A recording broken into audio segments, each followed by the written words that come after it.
Please all welcome ang ating Kings of P-Pop, the one, the only, SB19!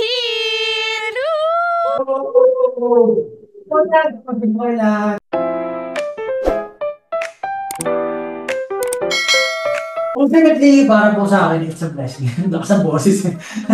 It's a blessing. Siyempre po, sa totoo lang, mas challenging siya. Pero kapag may inaalagaan ka, parang everything na pinaghihirapan mo at the end of the day, pag nakakamit mo siya or successful ka doon, parang mas fruitful siya or mas masarap yung feeling. Siyempre po, maraming agreements and disagreements pagdating sa group. Pero ultimately, ito sa amin, mas malaki siya sa amin eh. Hindi siya about sa thinking lang ng bawat membro or thinking lang ng feelings lang ng bawat membro. Meron kaming gustong mangyari na mas malaki pa sa group, sa buong grupo at sa buong company na itiniyo namin. So, yun na lang yung kailangan mo i-consider. So, dapat isipin mo kung ano yung pinaka-goal natin. Yan po, blessing talaga siya. Pero blessing po siya sa amin lahat. Kulang ang oras natin. Hopefully, sana makapunta kayo dito sa aming studio at makipagkwentuhan pa sa amin. But before we end this interview, imbitahin ang ating mga kabayan dito sa UAE para mapanood ang inyong concert.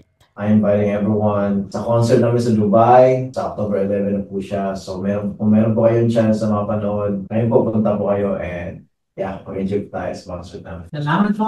Thank you so much.